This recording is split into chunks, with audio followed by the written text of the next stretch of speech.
Hello everyone, TCS ने अपनी on campus hiring announce कर दी है। बहुत सारे टीपीओस को उन्होंने मेल करना स्टार्ट कर दिए हैं। आज हम कंप्लीट गाइड देखने वाले टीसीएस ऑन कैंपस हायरिंग के लिए। ओके, टीसीएस हायरिंग का कंडक्ट करता है टू वेज, एक तो कोड वीटा जो भी अभी हो गई है और उसके साथ NQT exam, national level qualifying test. Okay, जो सबसे ज्यादा रिक्रूटमेंट होती है टीसीएस के थ्रू वो होती है एनक्यूटी एग्जाम के थ्रू। ओके, अब ये जो एनक्यूटी एग्जाम है, एक तो ये ऑन कैंपस भी होता है और एक ऑफ कैंपस भी होता है, राइट। और ये जो अभी हायरिंग अनाउंस की है ये फॉर 2026 बैच के लिए। अब जो ऑन कैंपस हायरिंग है वहां पे श्योर शॉट ये जो है, जो इंटरव्यू के लिए सिलेक्ट होते हैं, जो कैंडिडेट इंटरव्यू के लिए सिलेक्ट होते हैं, उनमें से ये नियर अबाउट हम बोल सकते हैं कि 90% जो कैंडिडेट है वो वहां पे सिलेक्ट हो जाते हैं। एट द एंड उनको ऑफर लेटर रिसीव होता है। बट लास्ट ईयर जो ऑफ कैंपस का सीन हुआ था 2025 बैच के लिए, यहाँ पे ऐसा हुआ था जो 90% कैंडिडेट है वहां पे उन्होंने उनको रिजेक्ट किया था इंटरव्यू का परफॉर्मेंस अच्छा होते हुए भी। क्यों? क्योंकि ये ऑफ कैंपस हायरिंग थी। इसीलिए हमारे पास एक गोल्डन अपॉर्चुनिटी है ऑन कैंपस के थ्रू। इसीलिए आपको जो भी ऑन कैंपस का जितना भी फॉर्म फिलिंग है और उसके साथ रजिस्ट्रेशन प्रोसेस है, उसके साथ जो भी राउंड कंडक्ट होने वाले, देन इंटरव्यू बहुत ज्यादा इंपॉर्टेंट रोल प्ले करने वाले, क्योंकि यहाँ पे जो रिजेक्शन रेट है बहुत कम है। जो स्पेसिफिक हायरिंग है, नंबर ऑफ जो हायरिंग है वो वहां पे स्पेसिफिक होती है, लिमिटेड होती है। फॉर एग्जांपल अगर टीसीएस को 20,000 एम्प्लॉयज को हायर करना है, सो अगर उन्होंने ऑन कैंपस में ही 15,000 एम्प्लॉयज को हायर कर दिया है, सो ऑफ कैंपस में रिमेनिंग जो कैंडिडेट्स है, रिमेनिंग जो सीट्स है वो सिर्फ 5,000 होती है और कैंडिडेट होते हैं 2.5 लाख। आपको बात समझ में आ रही है? इसीलिए ऑन कैंपस हायरिंग जो है वो बहुत ज्यादा इंपॉर्टेंट रोल प्ले करती है, क्योंकि ये आपके कॉलेज स्पेसिफिक होती है। क्लियर है चीज? ठीक है, बहुत सारे कॉलेजेस के साथ टीसीएस का एमओयू भी है, सो उनको वहां पे हायरिंग करनी कंपलसरी बन जाती है। क्लियर है चीज? सो ये बहुत गोल्डन अपॉर्चुनिटी है आपके लिए, क्योंकि 2025 बैच के लिए ऑफ कैंपस में क्या सीन हुआ था सबको मालूम है। उसका डिटेल एनालिसिस भी हमने प्रीवियस लेक्चर में, वीडियो में हमने कवर किया था। सो एक बार कंप्लीट पैटर्न देखते हैं, क्या क्या चेंजेस हुए हैं टीसीएस की तरफ से, सारी चीजें देखते हैं। सबसे स्टार्टिंग में एलिजिबिलिटी क्राइटेरिया जो टीसीएस की तरफ से वो देख लेते हैं। 2026 बैच उन्होंने क्लियरली मेंशन कर दिया है कि जो बैच है वो 2026 होनी चाहिए। उसी के साथ कोर्सेज कौन कौन से एलिजिबल है? BTech, then BE, then MTech, ME and then MCA and MSc. Okay, उसके साथ डिग्री जो होनी चाहिए वो फुल टाइम होनी चाहिए, पार्ट टाइम डिग्री अलाउड नहीं है। ओके, उसी के साथ जो national institute open schooling are also eligible. जो ओपन स्कूल है वो भी एलिजिबल है, बट वो नेशनल होने चाहिए। ओके, उसी के साथ जो आपका मिनिमम सीजीपीए क्राइटेरिया है वो है 6 सीजीपीए। जो आपका सीजीपीए होना चाहिए वो होना चाहिए 6। ओके, मिनिमम आपका जो सीजीपीए है वो 6 होना चाहिए। उसी के साथ अब देखिए, जो जो यूनिवर्सिटी है वो क्लास वाइज उनका जो ग्रेड है वो सिस्टम होता है, सो आपको फर्स्ट क्लास आना चाहिए। ओके, बैकलॉग्स देखिए, अभी तक ऐसा था कि वहां पे एक्टिव बैकलॉग जो वो एक बैकलॉग आपका जो एक्सेप्टेबल था अभी तक सिनेरियो के लिए, बट इस साल no same scenario, the student should not have more than 1 pending और active backlogs. Same scenario, last year भी 1 एक्टिव बैकलॉग चलते थे, इस साल भी 1 एक्टिव बैकलॉग अगर आपका है तो वो भी चलेगा। अब दो कंसेप्ट होते हैं, एक तो एक्टिव बैकलॉग एंड देन आपका dead backlog. Dead backlog in the sense कि आपने री एग्जाम देके उसको क्लियर कर लिया है। Active backlog in the sense आपका लास्ट सेमेस्टर में नंबर ऑफ कितने बैकलॉग्स अवेलेबल है उसको हम एक्टिव बैकलॉग कहते हैं। क्लियर है चीज? ठीक है।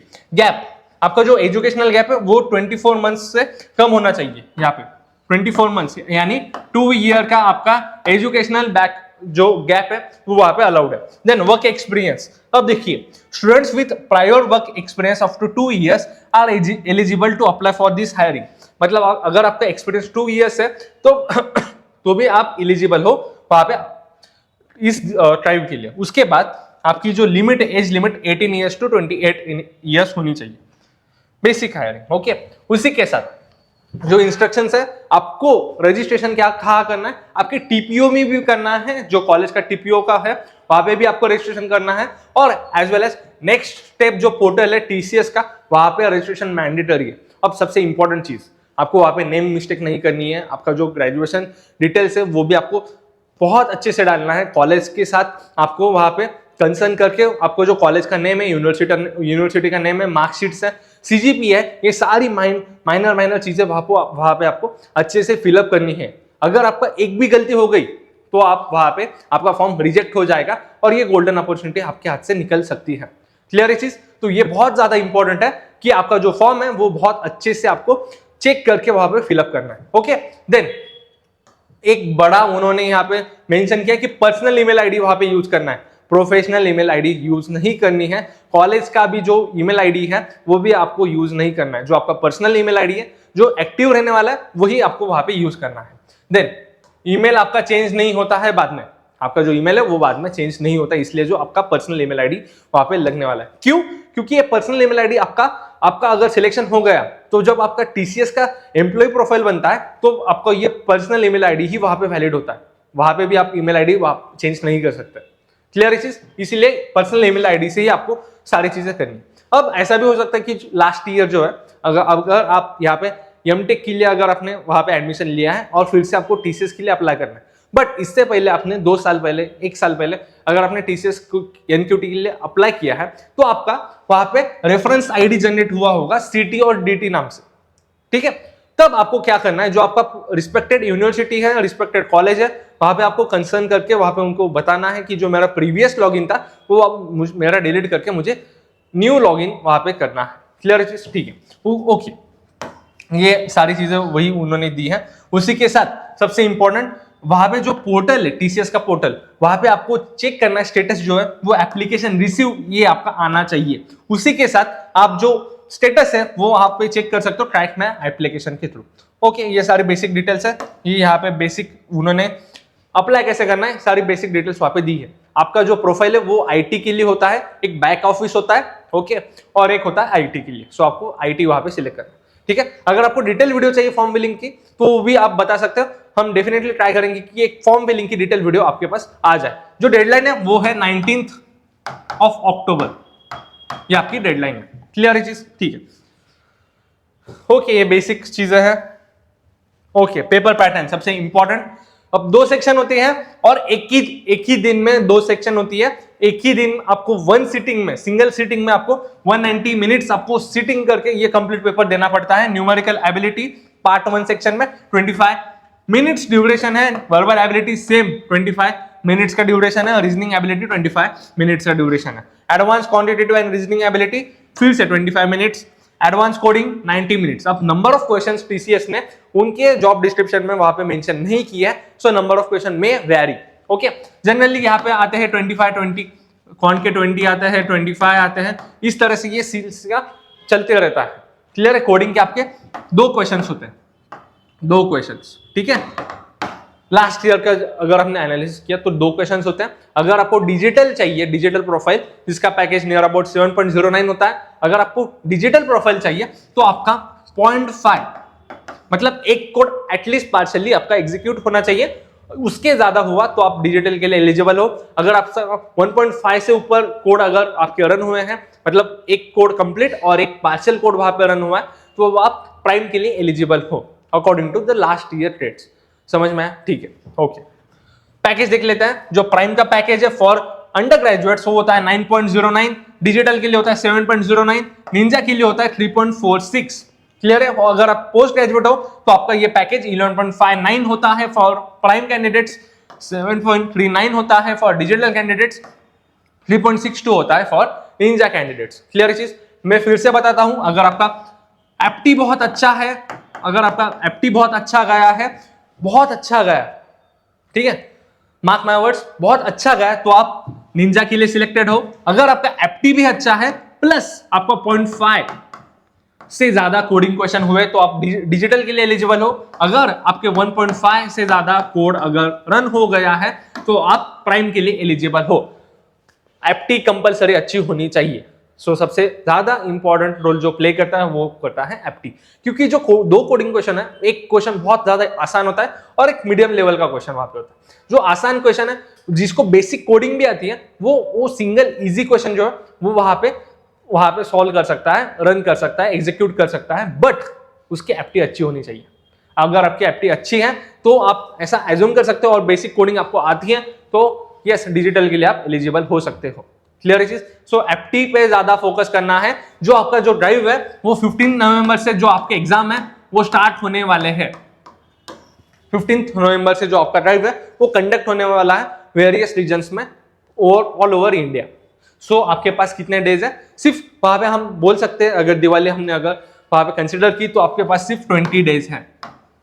20 डेज में आपको पूरा ये जो एक्टी है प्लस कोडिंग है ये सारी चीजें कवर करनी है, ठीक है। इसका डिटेल वीडियो आने वाला है 20 डेज में आपको कैसे सारी चीजें कवर करनी है। अभी के लिए हम सिलेबस देख लेते हैं। जो क्वांट है हमारे न्यूमेरिकल एबिलिटी जिसको हम कहते हैं उसके लिए इतना कंप्लीट इतना बड़ा सिलेबस है। सिंप्लीफिकेशन बॉड मास जो है उसके ऊपर 2.5 इन द सेंस 2 या 3 क्वेश्चंस वहां पे एक्सपेक्ट कर सकते हो। परसेंटेज में आप 2.5 questions, simple and compound interest में आप 3.5 मतलब 3 से 4 क्वेश्चन आप एक्सपेक्ट कर सकते हो। ये हाई वेटेज टॉपिक है, simple interest and compound interest. उसके बाद प्रॉफिट एंड लॉस सेम 2 और 3 क्वेश्चंस। टाइम, वर्क, पाइप, किसन, ये जो सारी जो चीजें हैं सेम टाइप के जो है वो 2 से 3 क्वेश्चंस।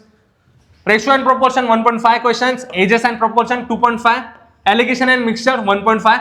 देखिए एलिगेशन, मिक्सचर, रेशियो, प्रोपोर्शन ये बहुत कम वेटेज के टॉपिक्स है, आप ये स्किप कर सकते हो, बट रेशियो एंड प्रोपोर्शन आपको थ्रू आउट काउंट में लगने वाला है। Averages same 1.5। Then data, DI, set theory ये जो है 2.5। Okay, then PNC and probability 1 question. So ये भी लेस वेटेज टॉपिक है। उसके बाद TSD, time, distance, speed, boat and stream ये जो है 2 से 3 क्वेश्चन वहां पे आप एक्सपेक्ट कर सकते हो। मेंसुरेशन, फॉर्मूला बेस्ड क्वेश्चन आते हैं, बहुत आसान क्वेश्चन आते हैं, 1.5 क्वेश्चन आप एक्सपेक्ट कर सकते हो। स्टैटिस्टिक, वेरिएशन जो टॉपिक है बहुत ज्यादा इंपॉर्टेंट है, स्टैंडर्ड डेविएशन एंड वेरिएशन, इस पे आपको 1.5 क्वेश्चंस वहां पे आप एक्सपेक्ट कर सकते हो। क्वाड्रेटिक इक्वेशन 2 से 3 क्वेश्चंस आप एक्सपेक्ट कर सकते हो। Number system 2 questions. अब इंपॉर्टेंट टॉपिक कौन कौन से है अब ध्यान में रखिएगा। सिंपल, सिंप्लीफिकेशन, ओके, बॉड मास जो है ये इंपॉर्टेंट है क्योंकि थ्रू आउट कौन में आपको लगने वाला है। परसेंटेज इंपॉर्टेंट है, थ्रू आउट कौन में आपको लगने वाला है। सिंपल एंड कंपाउंड इंटरेस्ट ये ज्यादा इंपॉर्टेंट है। Then profit loss, time and work. Then उसके बाद सॉरी, देन उसके बाद हमारे पास होता है रेशियो प्रोपोर्शन, बेसिक इसलिए आना चाहिए, एवरेजेस आपको आना चाहिए, डीआई आपका स्ट्रॉन्ग होना चाहिए, एडवांस डीआई वहां पे आपको पूछा जाता है, 1 सेट आता है। Okay, then time, distance and speed, boat stream.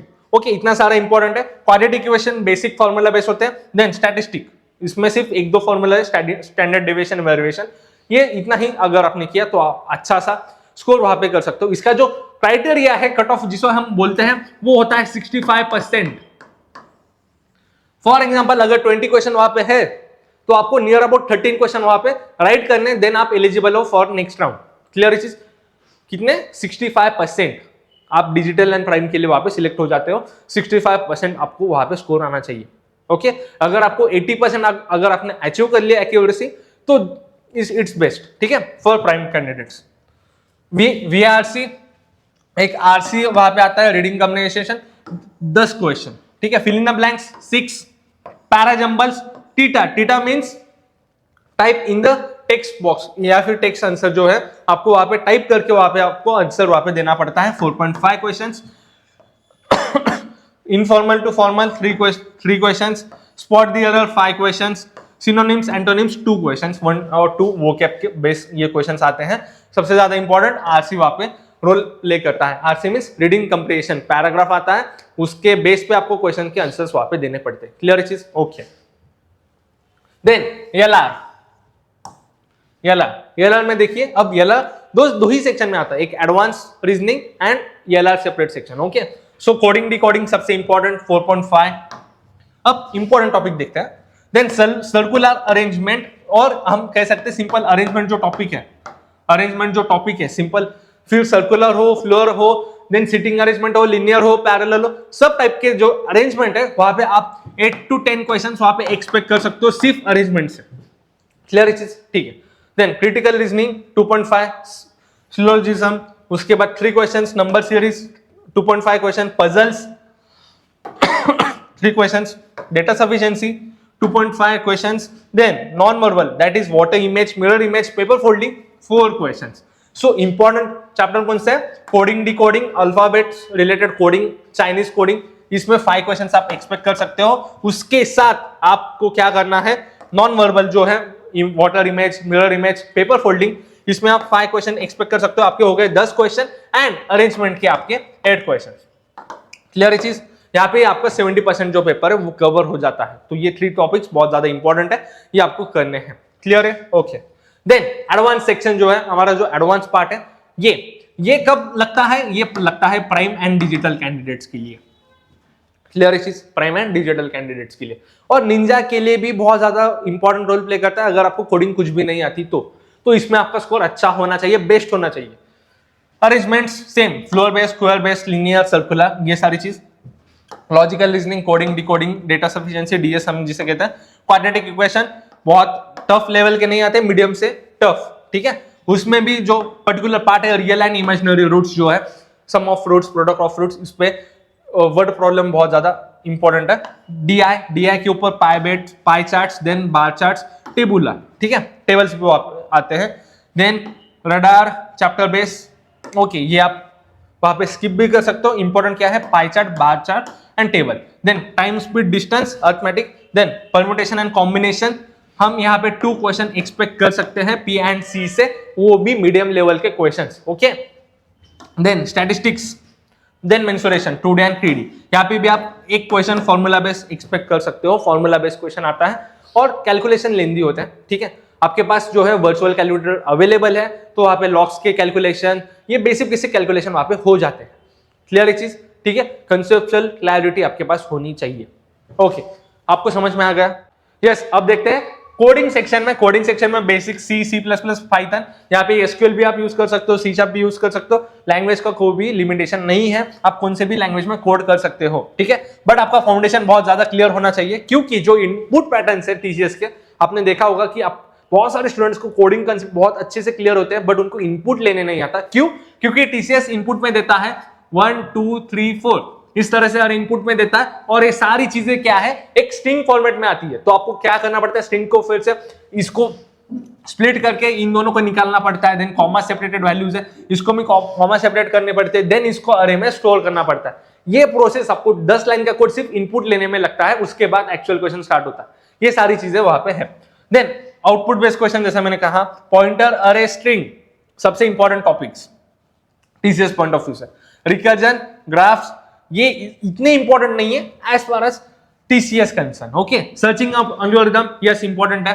Matrix problem, yes important है। Stack and queue, yes important है। Link list interview point of view से इंपॉर्टेंट है। ट्रीज इतने ज्यादा इंपॉर्टेंट नहीं है, बट लास्ट ईयर जो है TCS ने DFS एंड BFS के ऊपर क्वेश्चन वहां पे पूछा था, ठीक है। तो यस, आपको बेसिक आइडिया होनी चाहिए, एटलीस्ट इंप्लीमेंटेशन डेटा स्ट्रक्चर के आने चाहिए। इतना बेसिक रिक्वायरमेंट TCS रखती है, ओके। क्लियर चीज? सबसे ज्यादा फोकस आपको पॉइंटर, अरे, स्ट्रिंग, इसके ऊपर करना है। Then searching algorithm, matrix problem, ये इंपॉर्टेंट टॉपिक्स है। अगर आपके पास टाइम है तो आपको इंप्लीमेंटेशन डेटा स्ट्रक्चर की सारी आनी चाहिए, और जितने भी इंपॉर्टेंट एल्गोरिथम्स है रिगार्डिंग ग्राफ्स एंड ट्रीज, वो आपको आने चाहिए। क्लियर है चीज? ठीक है। अब सारे रिसोर्सेस हमारे ऐप पे अवेलेबल है, जहां पे आप प्रैक्टिस क्वेश्चन भी कर सकते हो, और उसी के साथ जो है यहाँ पे प्रैक्टिस क्वेश्चंस अवेलेबल है, लेक्चर्स अवेलेबल है। कोडिंग का हमारा जावा का सीरीज भी कंटिन्यू है। जितना भी डिजिटल के लिए लगता है उतना पोर्शन हमारा हो गया है जावा के लेक्चर्स में। क्लियर है चीज? ठीक है। एप्टी में हम एक डिटेल वीडियो लाने वाले, वन शॉट 50 क्वेश्चंस, जिसमें ऑल वैरायटी के जितने भी क्वेश्चंस है न्यूमेरिकल एबिलिटी के सारे कवर हो जाएंगे। क्लियर है? ठीक है। नेक्स्ट वीडियो हमारा किस पे आने वाला है? One shot TCS oriented top 50 questions, okay. यहाँ पे आप ऐप डाउनलोड कर सकते हो, वहां पे आपको daily quizzes, hiring update, strategy video, study material, mock test, skill up, section wise and company wise prep, ये सारी चीजें मिलती हैं। जो भी कंटेंट है TCS ओरिएंटेड क्वेश्चंस अवेलेबल नहीं होते इजीली, आप गूगल पे सर्च कीजिएगा, प्रीवियस क्वेश्चन आपको TCS ओरिएंटेड नहीं मिलेंगे। ये सिर्फ आपको इस ऐप में बहुत अच्छे से वहां पे मिल जाएंगे। आपको कुछ भी देने की जरूरत नहीं है, फ्री ऑफ कॉस्ट अवेलेबल है स्टडी मटेरियल सेक्शन में। क्लियर चीज?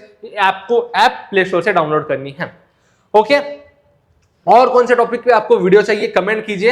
एफडी का एक डिटेल वीडियो आने वाला है फॉर न्यूमेरिकल एबिलिटी। सिमिलरली हम LR और इंग्लिश का भी ट्राई करेंगे, उसके ऊपर भी डिटेल वन शॉट वीडियो आ जाए। बट TCS से पहले आपको जो भी है हमारी जावा की सीरीज TCS ओरिएंटेड वहां पे कंप्लीट हो जाएगी। उसी के साथ आपका जितना भी आपको एफटी के लिए लगने वाला है वो भी मटेरियल हम यूट्यूब पे फ्री ऑफ कॉस्ट डालने वाले हैं। अगर आपको प्रैक्टिस क्वेश्चन चाहिए तो ऐप से आप कनेक्ट कर सकते हो। और कौन से वीडियो पे आपको और कौन से टॉपिक पे आपको वीडियो चाहिए प्लीज कमेंट कीजिए। मिलते हैं नेक्स्ट वीडियो में। Let's place you.